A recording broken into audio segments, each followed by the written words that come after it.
Assalamualaikum warahmatullahi wabarakatuh. Innal hamdalillah nahmaduhu wa nasta'inuhu wa nastaghfiruh wa na'udzu billahi min shururi anfusina wa min sayyiati a'malina may yahdihillahu fala mudilla lahu wa may yudlil fala hadiya lahu. Asyhadu an la ilaha illallah wahdahu la syarika lahu wa asyhadu anna Muhammadan 'abduhu wa rasuluh. Qala Allah Ta'ala ya ayyuhalladzina amanu taqullaha haqqa tuqatih wa la tamutunna illa wa antum muslimun. Amma ba'du fa ya ayyuhal ikhwa rahimani wa rahimakumullah. Dalam kesempatan pagi ini atas rahmat Allah Subhanahu wa taala kita berkumpul di masjid yang mulia ini dalam rangka thalabul ilm, yang mana ini adalah ibadah yang sangat mulia. Rasulullah sallallahu alaihi wasallam menyatakan, man salaka tariqan yaltamisu fihi ilman sahalallahu lahu bihi tariqan ilal jannah. Barang siapa yang meniti jalan untuk menuntut ilmu, maka Allah memudahkan baginya dengan hal itu jalan menuju surga. Ayyuhal ikhwah wal akhwat rahimani wa rahimakumullah. Dalam kesempatan kali ini kita akan mengkaji tentang puasa-puasa sunnah yang disunahkan oleh Rasulullah sallallahu alaihi wasallam. Sebelum kita memulai tentang masalah-masalah puasa sunnah, ada satu hal yang ingin Anda sampaikan, yaitu berkaitan dengan takbiratul intiqal fi shalah, yaitu takbir ketika perpindahan naik dan turun dalam sholat. Perlu ketahui bahwa takbiratul intiqal ketika kita ruku, ketika kita sujud atau bangkit dari sujud, itu adalah dibaca pada mulai seseorang bergerak turun dan sampai dia sampai di bawah, sampai dia sujud, yaitu ketika pergerakan atau ketika berpindah bergerak. Bukan dibaca setelah dia sujud atau setelah dia duduk atau setelah dia ruku. Karena ini membaca zikir bukan pada tempatnya. Saya mendengar sendiri Syekh Muhammad Al-Mukhtar Syinqiti hafizahullah ta'ala ditanya tentang masalah itu. Beliau menyatakan bahwa ini adalah kesalahan orang yang sholat ketika membaca takbiratul intiqal setelah dia selesai bergerak. Maka tidak seharusnya, meskipun itu tidak membatalkan sholat sehingga tidak perlu mengulang sholatnya, tapi jika dilakukan terus-menerus, maka ini adalah salah satu kesalahan ketika sholat membaca takbiratul intiqal setelah selesai, ketika sudah sujud atau ketika sudah ruku atau ketika sudah bangkit dari sujud, bukan ketika bergerak. Teman-teman rahimani wa rahimakumullah, ini adalah sesuatu yang ingin Ana sampaikan berkaitan dengan takbiratul intiqal ketika sholat, khususnya ketika seseorang menjadi imam, terkadang beralasan supaya makmumnya tidak mendahului atau membarengi imam. Maka untuk menjelaskan hal itu, hendaknya seseorang menjelaskan kepada makmumnya dengan menjelaskan dengan sunnah, bahwa para sahabat radhiyallahu anhum la yukabbiru hatta yukabbira Rasulullah sallallahu alaihi wasallam.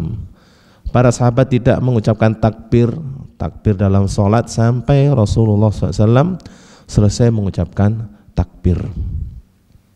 Taib. Teman-teman rahimani wa rahimakumullah, dan ini sering terjadi di beberapa sholat ya. Semoga ini sebagai pengingat yang mengingatkan kita. Teman-teman rahimani wa rahimakumullah,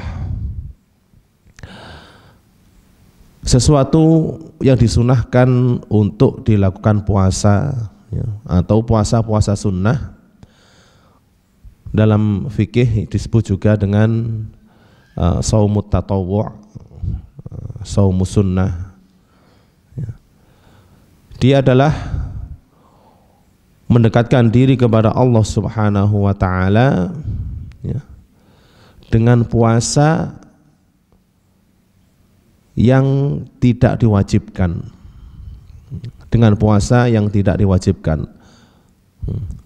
Dan ini karena puasa yang diwajibkan dalam Islam itu hanyalah puasa Ramadan, sebagaimana firman Allah Subhanahu wa taala, ya ayyuhalladzina amanu kutiba alaikumus shiyamu kama kutiba alal ladzina min qablikum la'allakum tattaqun.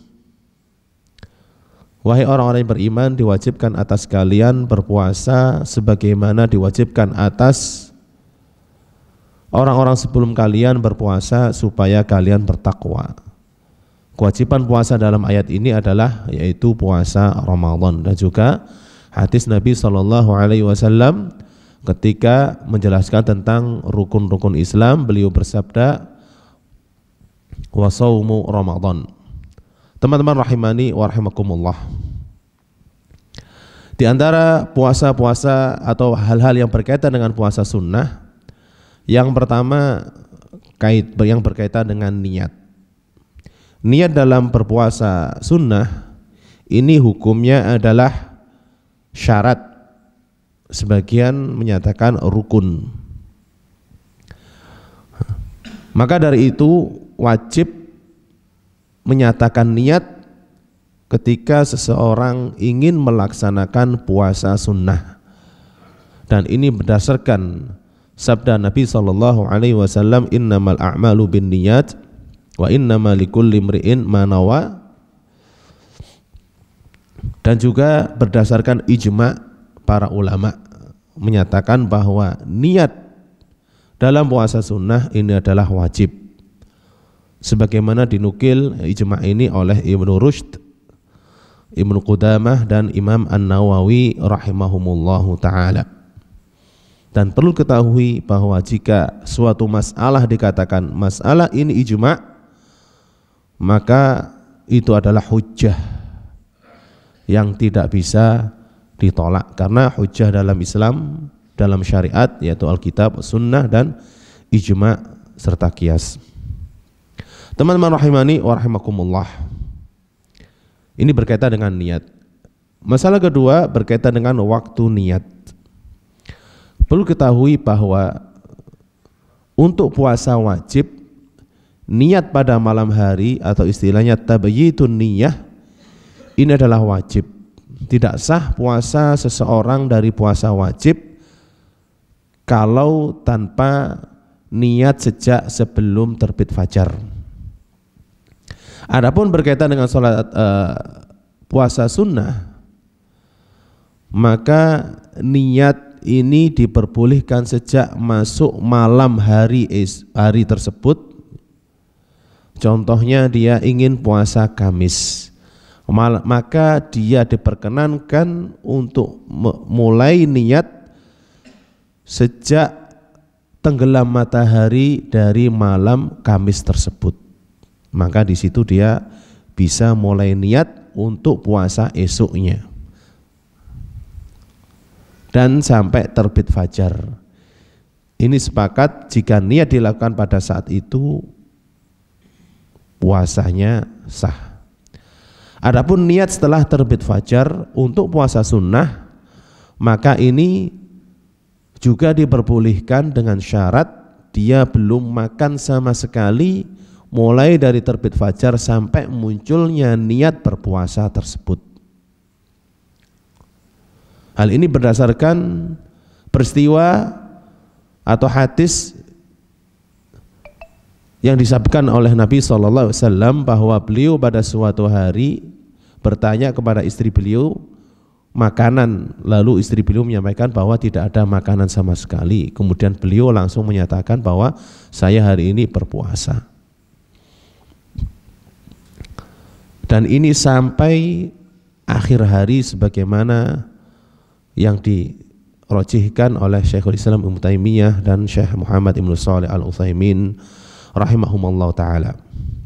Ini berkaitan dengan waktu niat puasa sunnah. Seandainya antum ya, puasa sunnah, malam lupa nggak niat, sepagi ke dapur nggak ada makanan, wis tak poso wis, maka puasanya sah dengan syarat belum makan sama sekali dari mulai terbit fajar sampai munculnya niat tersebut.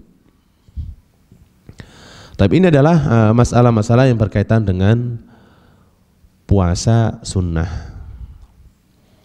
Kemudian masalah lain, macam-macam puasa sunnah ini sangatlah banyak. Yang pertama, shaumut tatawwu'il mutlaq, puasa sunnah, puasa tatawwu' sukarela yang mutlak. Puasa sunnah yang mutlak ini disunahkan, dianjurkan, ya, yaitu puasa yang dilakukan pada setiap hari selain hari terlarang.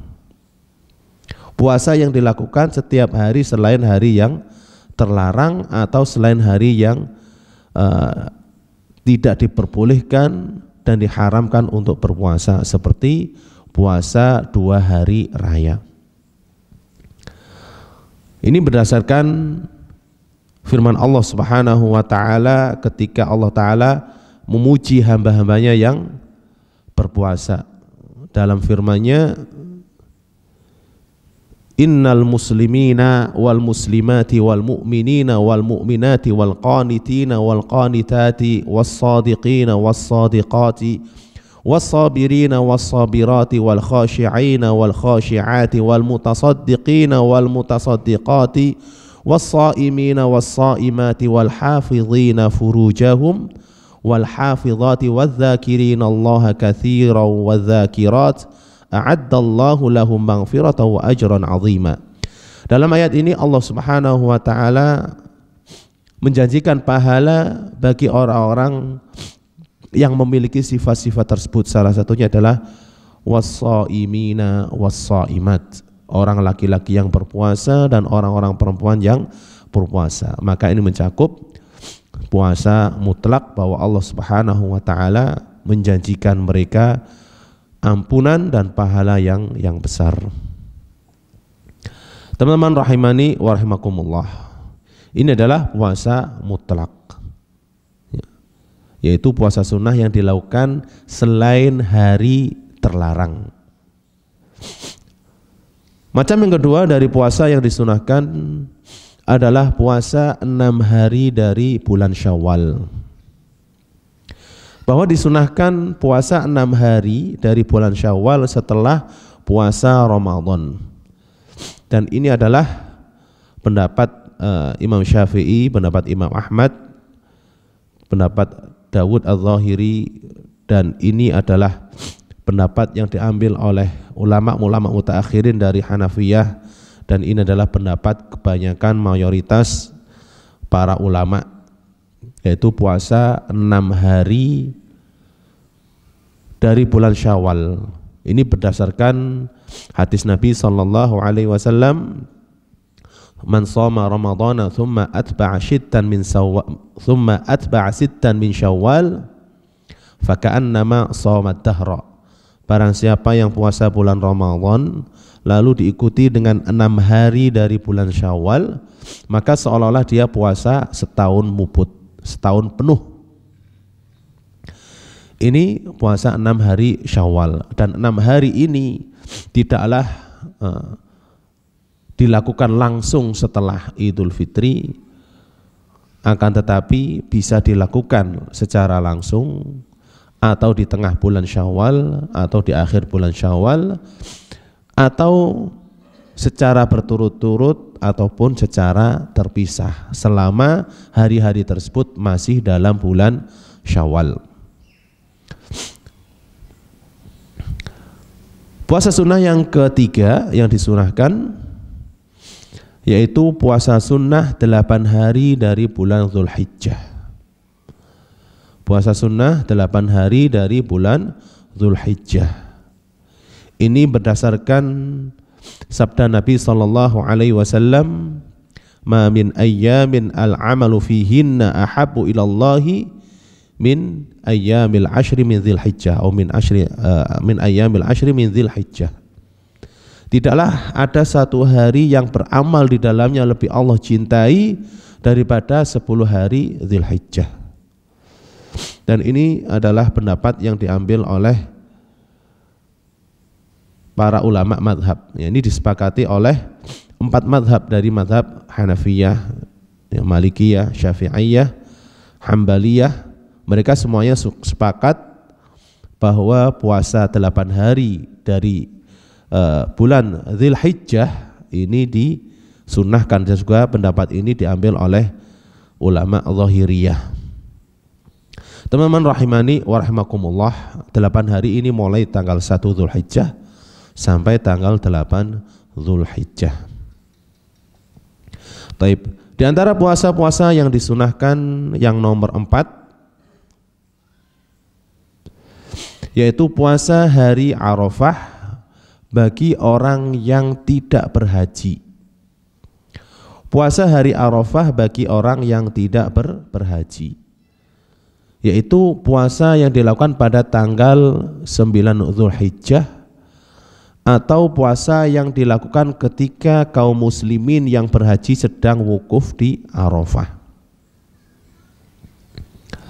Puasa ini disunahkan, disepakati oleh 4 madhab, yaitu madhab Hanafiyah, Malikiyah, Syafi'iyah, dan Hambaliyah. Dan juga ini adalah pendapat yang diambil oleh Zahiriyah, bahwa puasa hari Arafah bagi orang yang tidak berhaji hukumnya adalah sunnah. Dan juga berdasarkan hadis Nabi SAW tentang keutamaan puasa hari Arafah, bahwa dia menghapus dosa 1 tahun yang lalu dan dosa 1 tahun yang akan datang. Baik, teman-teman rahimani wa rahimakumullah, ini adalah puasa hari Arafah. Puasa yang kelima yang disunahkan adalah saumu syahrillahi al-Muharram, puasa bulan Allah, yaitu bulan Al-Muharram.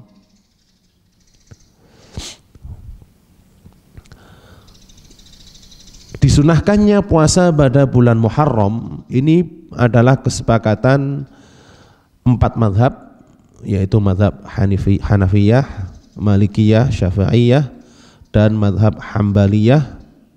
Dan ini berdasarkan hadis Nabi SAW, "Inna ahabba siyami ba'di syahri Ramadan atau ba'da siyami Ramadan syahrullahi al-Muharram." Sesungguhnya puasa yang sangat dicintai oleh Allah setelah puasa Ramadan adalah puasa bulan Allah Muharram. Dan puasa bulan Muharram ini sangatlah disunnahkan sebagaimana hadis tersebut. Ini yang nomor 5. Yang nomor 6, puasa yang disunahkan yaitu puasa hari Asyura. Puasa hari Asyura yaitu hari ke-10 dari bulan Muharram. Ini berdasarkan hadis Nabi SAW tentang keutamaan puasa hari Asyura, yang mana beliau menyatakan bahwa keutamaannya adalah menghapus satu tahun dosa atau dosa 1 tahun yang lalu. Dan puasa hari Asyura ini berdasarkan hadis tersebut dan juga disepakati oleh 4 madhab dari madhab Hanafiyah, madhab Malikiyah, madhab Syafi'iyah, dan madhab Hambaliyah. Mereka semuanya sepakat akan disunahkannya puasa hari Asyura. Baik. Puasa yang ke-7 yang disunahkan adalah puasa hari-hari bulan Sya'ban. Puasa hari-hari bulan Sya'ban dengan artian yaitu puasa kebanyakan dari bulan Sya'ban, bukan puasa secara penuh. tapi puasa secara banyak dari bulan Sya'ban. Ini berdasarkan hadis Nabi SAW yang diriwayatkan oleh Aisyah radhiyallahu anha bahwa Nabi SAW tidak puasa 1 bulan penuh selain bulan Ramadan, dan beliau sangat banyak melakukan puasa pada bulan Sya'ban. Dan masalah ini disepakati oleh mayoritas ulama dari ulama Hanafiyah, Malikiyah dan Syafi'iyah, dan sebagian dari ulama Hanabilah. Taib. Puasa sunnah yang nomor 7 yaitu puasa sunnah hari Senin dan hari Kamis. Ini sangat disunahkan dilakukan setiap 1 pekan, yaitu pada hari Senin dan hari Kamis, dan ini disepakati oleh ulama madhab yang 4, yaitu madhab Hanafiyah, Malikiyah, Syafi'iyah dan Hambaliyah, juga diambil oleh ulama Zahiriyah. Kemudian yang ke-8, puasa sunnah yang ke-8 yang disunahkan adalah Saumu 3 ayyamin min kulli syahr. Puasa 3 hari setiap bulan Hijriah. Puasa 3 hari setiap bulan Hijriah. Dan puasa 3 hari ini bisa dilakukan di awal bulan, tengah bulan ataupun akhir bulan. Dan sangat ditekankan untuk dilakukan di tengah bulan, yaitu tanggal 13, 14 dan 15 setiap bulan Hijriah. Dan ini berdasarkan hadis yang diriwayatkan oleh Abu Hurairah radhiyallahu anhu bahwa Rasulullah SAW berwasiat kepada beliau untuk tidak meninggalkan puasa 3 hari dalam 1 bulan. Dan puasa 3 hari dalam setiap bulan Hijriah ini disepakati oleh ulama mazhab yang 4, yaitu mazhab Hanafiyah, Malikiyah, Syafi'iyah dan Hambaliyah. Dan juga ini adalah pendapat mazhab Zahiriyah dan pendapat kebanyakan mayoritas ahli ilmu. Tapi puasa yang ke-8 yang disunahkan yaitu istihbabu siyami ayyamil bid. Bahwa jumhur ulama dari ulama Hanafiyah, Syafi'iyah dan Hanabilah serta sekelompok dari ulama Malikiyah itu menyatakan bahwa puasa 3 hari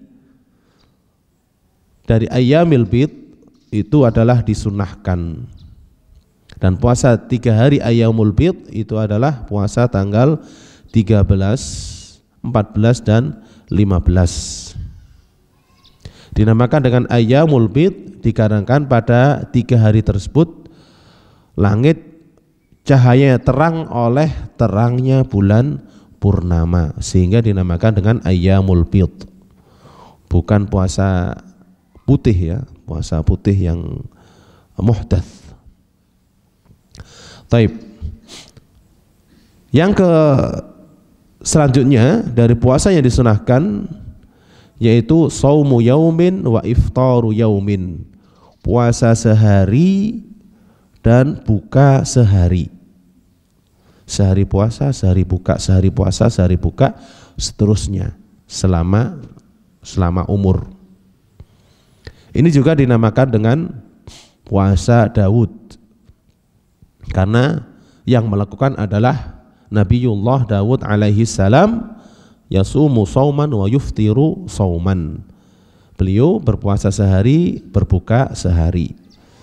Dan kesunahan puasa sehari, berpuasa sehari, berbuka ini berdasarkan hadis Nabi SAW ketika beliau melarang seorang sahabat untuk puasa terus-menerus.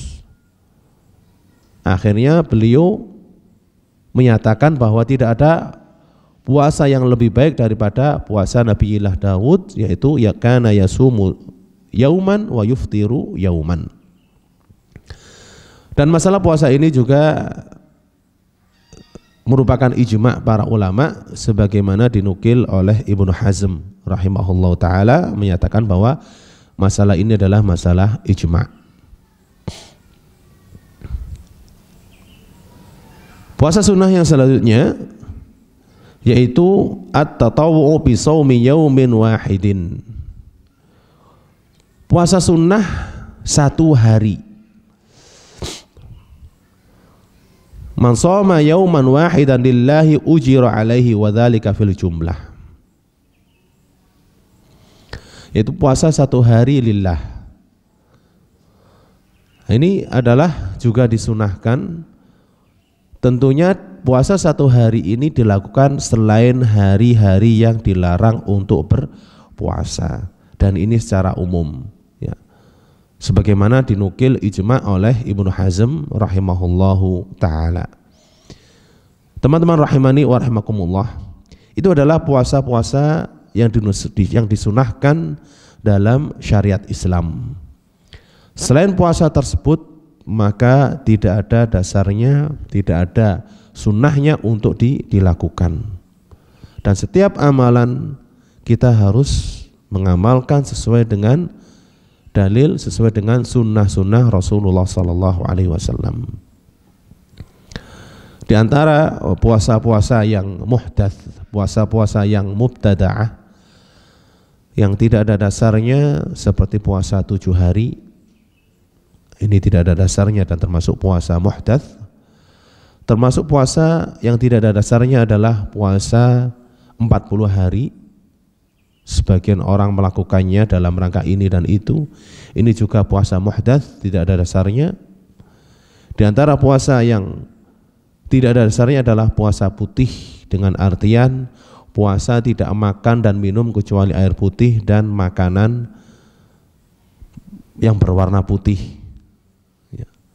Entah itu yaitu cuma nasi putih saja dan air putih atau semacamnya. Ini adalah puasa yang muhdats, puasa yang mubtada'ah, yang tidak ada dasarnya dalam syariat Islam. Maka setiap amalan yang tidak ada dasarnya dari Islam, amalan tersebut adalah amalan yang tertolak berdasarkan hadis Nabi SAW, man amila amalan laisa alaihi amruna fahuwa raddun. Barang siapa mengamalkan satu amalan tidak ada dasarnya dariku, maka amalan tersebut adalah tertolak. Teman-teman rahimani wa rahimakumullah, ada masalah lain yaitu masalah shaumud dahri, puasa sepanjang tahun selain hari-hari terlarang. Ya, puasa sepanjang tahun dengan artian puasa terus-menerus tanpa berbuka. Bahkan hari-hari terlarang pun melakukan puasa. Maka puasa semacam ini adalah puasa yang diharamkan dan dilarang oleh Rasulullah SAW. Adapun puasa yang dilakukan terus-menerus, ya, shaumud dahri, kecuali hari-hari terlarang, sebagian ulama membolehkan dan sebagian ulama menyatakan ini adalah makruh. Dan yang makruh itu adalah yang mendekati benar, karena Nabi SAW melarang sebagian sahabat untuk melakukan puasa terus-menerus.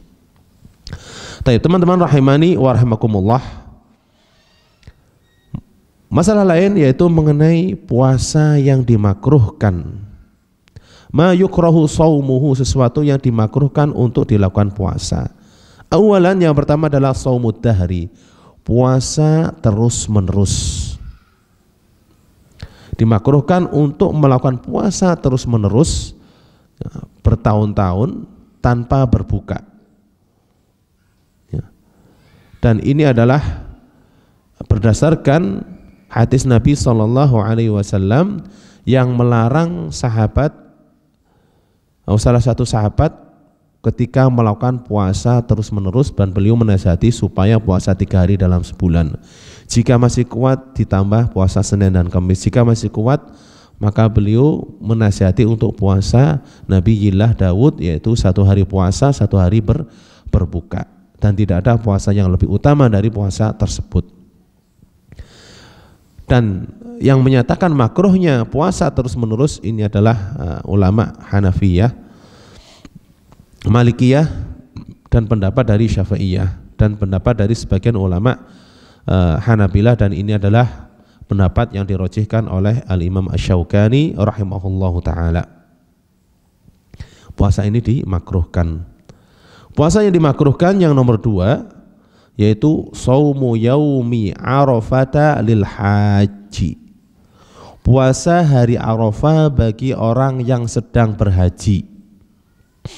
Nah, siapapun yang berhaji, maka ketika wukuf di Arafah dimakruhkan untuk melakukan puasa. Tadi sudah kita singgung bahwa puasa hari Arafah hukumnya adalah sunnah muakkadah, sunnah yang ditekankan bagi orang yang tidak berhaji. Sedangkan orang yang berhaji makruh hukumnya untuk berpuasa pada hari Arafah. Dan ini adalah pendapat jumhur ulama, mayoritas ulama dari mazhab Malikiyah, Syafi'iyah dan Hanabilah. Taib. Termasuk hari-hari yang dimakruhkan untuk dilakukan puasa yaitu puasa hari Jumat secara sendiri. Dengan artian yaitu melakukan puasa hanya hari Jumat, tidak disambung dengan hari sebelumnya atau disambung dengan hari setelahnya. Disambung dengan hari sebelumnya seperti puasa Kamis dan Jumat, atau dengan hari setelahnya yaitu Jumat dan Sabtu, ya. Maka ini dimakruhkan kecuali orang yang sudah terbiasa puasa, seperti puasa Daud bertepatan hari Jumat, seperti puasa Ayyamul Bid, hari-hari putih bertepatan hari Jumat, maka tidak dimakruhkan. Akan tapi dengan menyengaja puasa hari Jumat satu hari saja, ini hukumnya adalah dimakruhkan. Dan ini adalah yang diambil oleh dari yang pendapat yang diambil oleh ulama Syafi'iyah, Hanabilah dan sebagian Hanafiyah, dan ini adalah pendapat sebagian ulama salaf, dan pendapat ini dirojihkan oleh Ibnu Qayyim, oleh Imam Asy-Syaukani dan Syekh Muhammad Al-Amin Asy-Syanqiti rahimahumullahu taala. Taib. Masalah selanjutnya yaitu puasa pada hari Sabtu. Puasa pada hari Sabtu sendirian, ya, jika ada sebabnya maka diperbolehkan.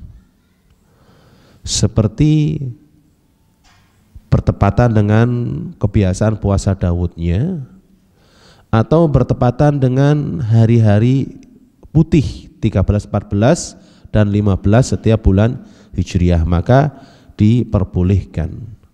Ya. Akan tapi kalau puasa Sabtu sendirian tanpa sebab, ini juga dimakruhkan. Tanpa alasan, tanpa sebab, ya, puasa hari Sabtu sendirian, maka ini hukumnya adalah makruh, dan ini disepakati oleh ulama mazhab yang 4. Disepakati oleh ulama mazhab yang 4. Taib. Masalah lain berkaitan dengan puasa yang dimakruhkan yaitu mengkhususkan puasa pada bulan Rajab.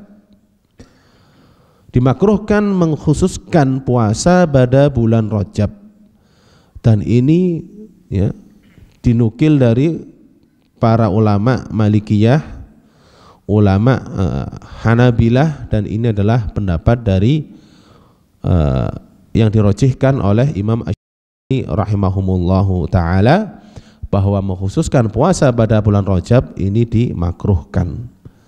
Teman-teman rahimani wa rahimakumullah, perlu ketahui bahwa ada hadis-hadis yang menyatakan tentang keutamaan puasa bulan Rajab. Ketahuilah tidak ada satupun hadis yang sahih menyatakan keutamaan puasa bulan Rajab. Tidak ada hadis sahih yang menyatakan keutamaan puasa bulan Rajab. Dan semua hadis yang menyatakan keutamaan puasa bulan Rajab itu kalau tidak dhaif, mungkar, atau hadis maudhu', artinya hadis palsu. Ya.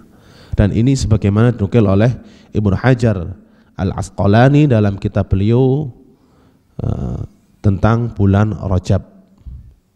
Beliau mengarang kitab khusus tentang bulan Rajab, bahwa tidak ada satupun hadis yang sahih tentang keutamaan puasa bulan Rajab, kecuali ada satu hadis yang diperselisihkan, dia hadis hasan atau bukan, yaitu ucapan seseorang ketika masuk bulan Rajab, Allahumma barikni fi Rajab wa Sya'bana wa balighna Ramadan, Allahumma barikna fi Rajab wa Sya'bana wa balighna Ramadana. Hanya hadis ini yang diperselisihkan apakah hadis ini makbul atau tidak. Selain ini semuanya adalah hadis dhaif, mungkar, bahkan maudhu'. Teman-teman rahimani wa rahimakumullah, ini adalah berkaitan dengan puasa bulan Rajab. Dan perlu ketahui ya, banyak sekali dari saudara-saudara kita yang melakukan puasa bulan Rajab dan itu tidak ada dasarnya. Wallahu ta'ala alam. Ini adalah puasa-puasa yang dimakruhkan. Masalah terakhir yang ingin Anda sampaikan yaitu tentang puasa-puasa yang diharamkan, yaitu hari-hari yang diharamkan untuk melakukan puasa, dan siapapun yang melakukan puasa pada hari-hari tersebut dia berdosa karena melakukan maksiat. Puasa tersebut adalah Saumu yaumai al-aidaini, puasa 2 hari raya. Puasa 2 hari raya yaitu hari raya Idul Fitri tanggal 1 Syawal, dan puasa hari raya Idul Adha tanggal 10 Dzulhijjah. Ini haram melakukan puasa berdasarkan ijma' kaum muslimin.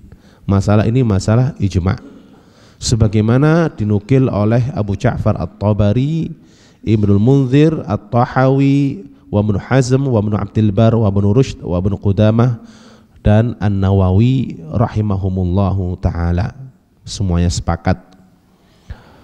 Masalah kedua, puasa yang diharamkan yaitu puasa pada hari-hari tasyrik. Hari-hari tasyrik adalah hari-hari tanggal 11, 12, dan 13 Dzulhijjah. Hari-hari tasyrik adalah tanggal 11, 12, dan 13 Dzulhijjah.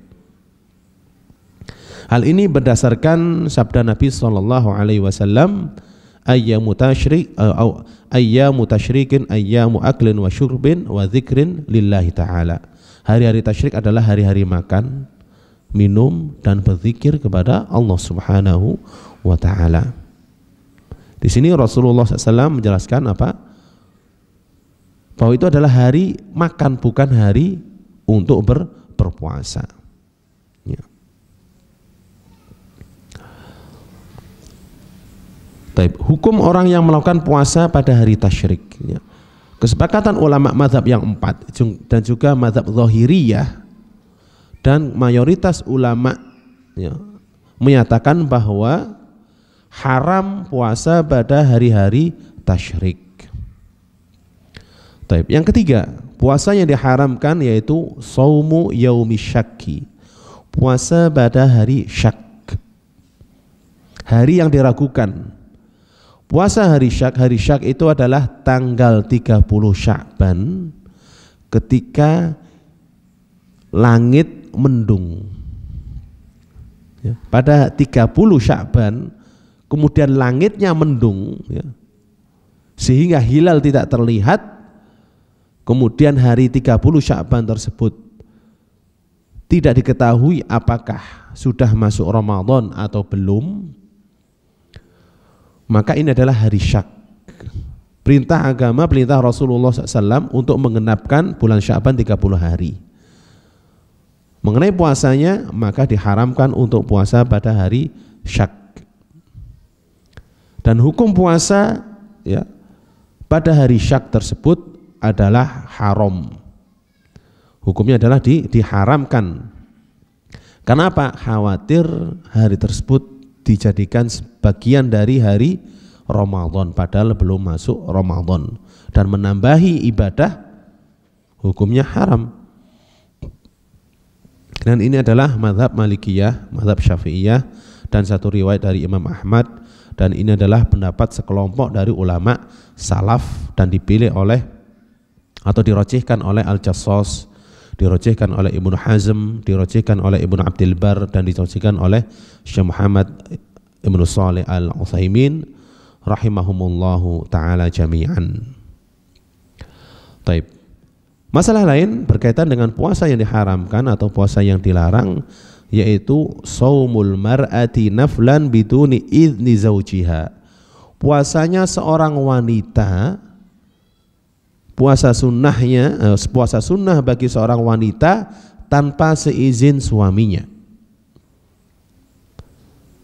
Sedangkan suaminya ada di sampingnya atau sedang hadir. Maka seorang wanita dilarang dan diharamkan berpuasa sunnah tanpa izin suaminya ketika suaminya ada di sisinya. Dan ini adalah pendapat yang disepakati oleh ulama 4 madhab. Dan berdasarkan hadis Nabi SAW menyatakan tidak halal bagi seorang wanita melakukan puasa sunnah sedangkan suaminya hadir. Teman-teman rahimani wa rahimakumullah, hukum seorang suami yang memaksa istrinya berbuka puasa dari puasa sunnah, maksudnya adalah seorang istri dia melakukan puasa sunnah tanpa izin dari suaminya, lalu suaminya memaksa istrinya untuk berbuka. Apa hukumnya? Jika seorang istri, seorang wanita melakukan puasa sunnah tanpa izin suaminya, maka bagi suaminya untuk memaksa dia berbuka jika suaminya membutuhkan. Jika suaminya membutuhkan. Dan ini adalah pendapat semua atau kesepakatan para ulama madhab yang 4 rahimahumullahu jami'an. Teman-teman rahimani wa rahimakumullah, ini adalah beberapa masalah yang berkaitan dengan puasa-puasa sunnah, berkaitan dengan puasa-puasa yang dimakruhkan dan puasa-puasa yang diharamkan.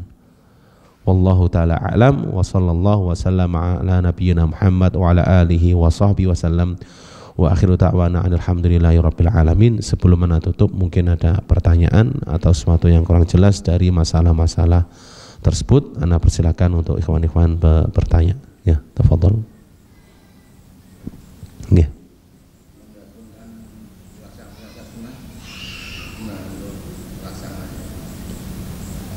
Maksudnya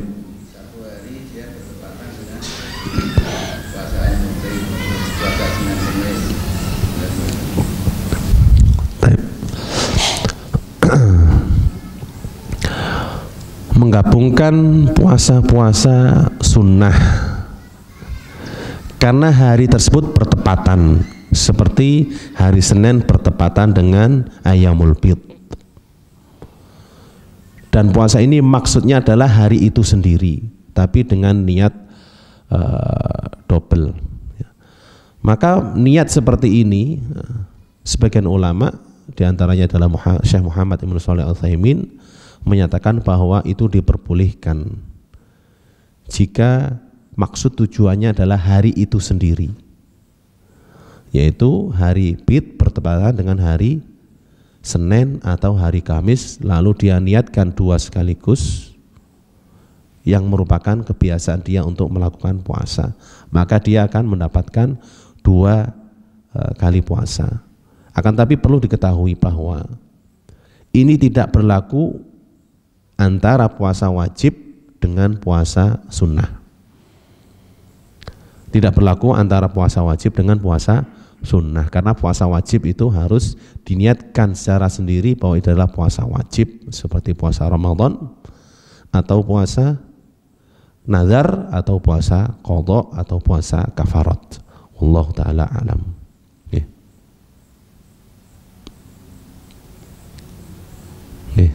Kalau ada yang bertanya, nggih, fadhol nggih. Iya. Iya. Karena dia sudah 1 bulan itu melakukan puasa Daud. Iya. Nah, di awal bulan yang baru itu dia bertambah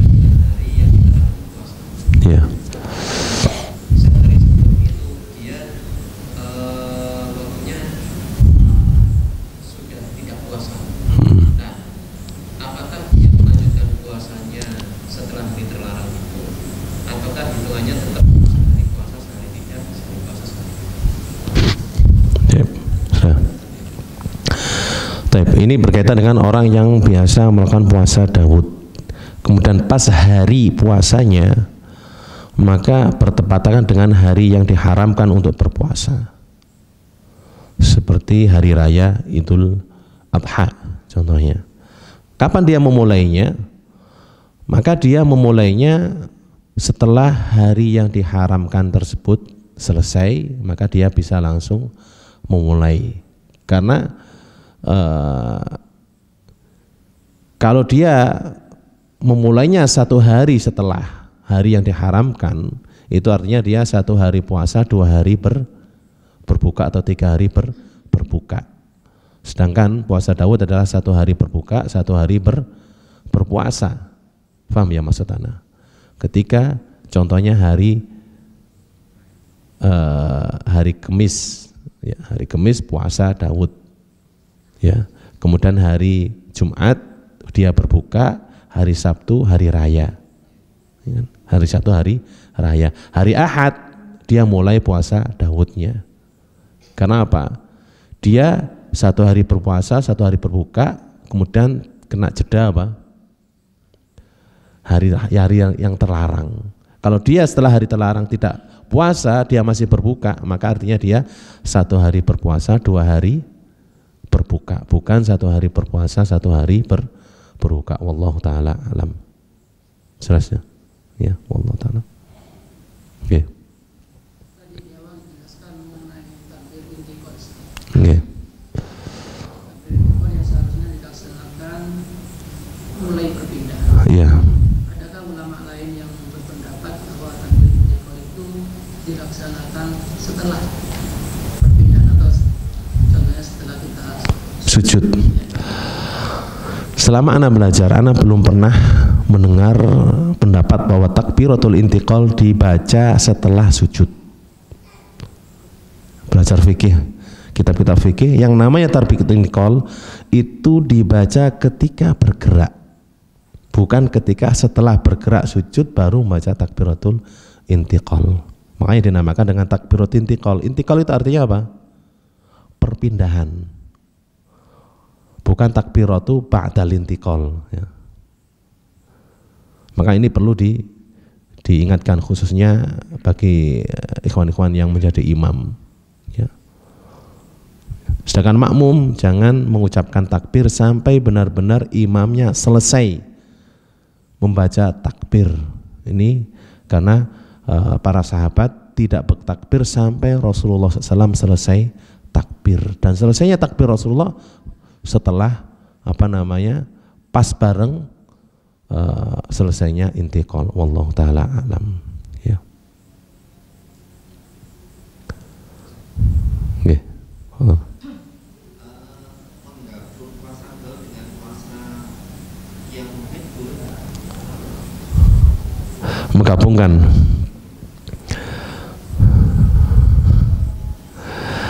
Tadi udah dijelaskan bahwa puasa sunnah jika maksud tujuannya adalah hari itu sendiri, seperti hari Senin bertepatan dengan Ayyamul Bid, maka ini diniatkan 2 puasa sunnah. Ini diperbolehkan menurut sebagian ulama karena menggabungkan 2 niat dalam 1 amalan yang sama, ya.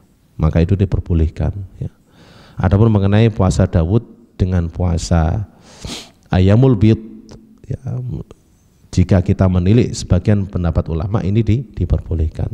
Wallahu taala alam, ya. Yeah. Yang belum aja.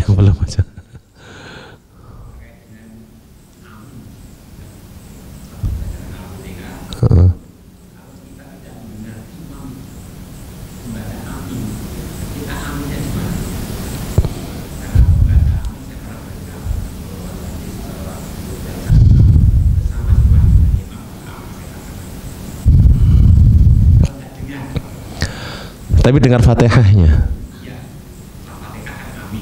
Iya. Iya. Jadi dengar Fatihahnya imam, ya. Taib. Dalam hadis Rasulullah SAW menyatakan idza qala waladdallin faqulu amin. Faman wafaqa ta'minahu ta'minal malaikati yustajabu lahu kama qala sallallahu. Jika imam mengucapkan waladdallin, maka kalian ucapkanlah apa? Amin. Jadi kaitannya dengan selesai membaca waladdallin, bukan kaitannya dengan apa? Mendengar aminnya imam. Karena mendengar aminnya imam itu perkara nisbi. Perkara apa? Nisbi. Terkadang aminnya imam nggak kedengaran karena apa? Kalah dengan aminnya shaf pertama. Tapi waladhdallinnya imam pasti kedengaran. Karena apa? Tidak ada yang membarengi. Maka dari itu pembacaan amin yaitu ketika kita mendengar selesai bacaan imam sampai kalimat waladhdallin. Wallahu ta'ala alam. Mungkin ini yang terakhir. Ini sudah jam 6. Nggih.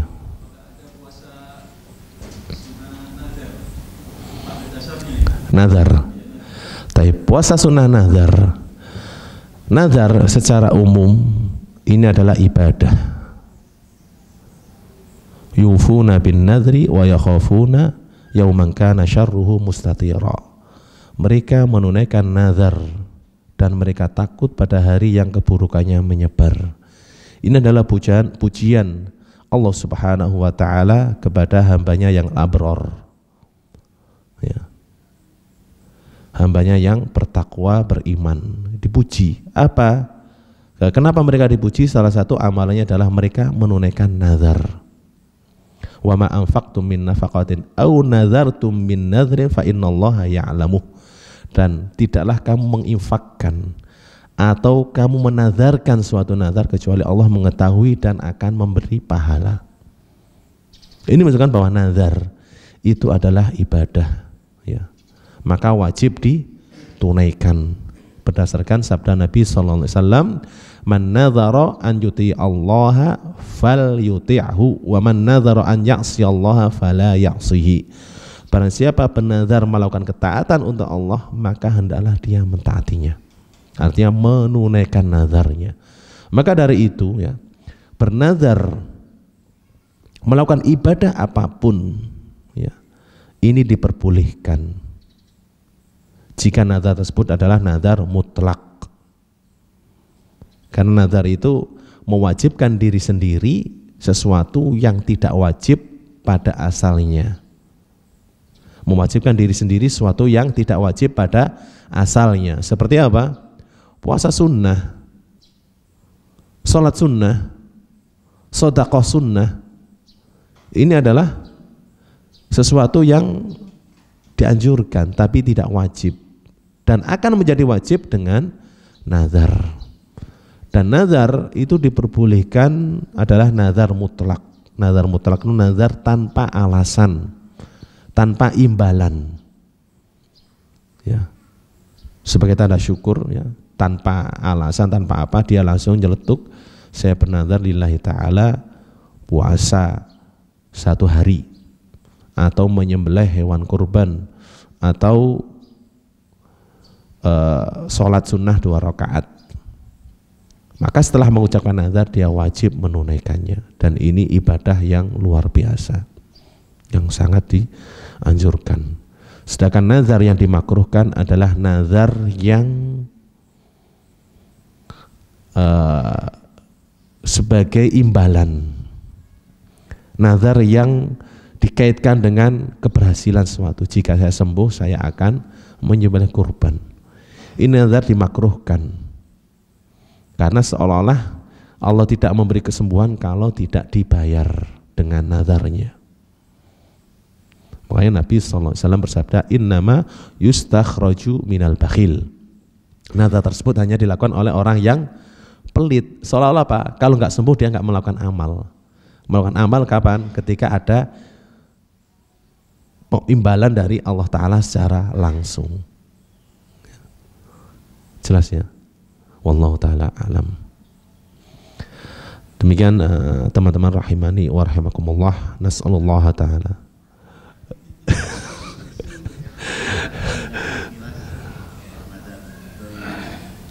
Ya.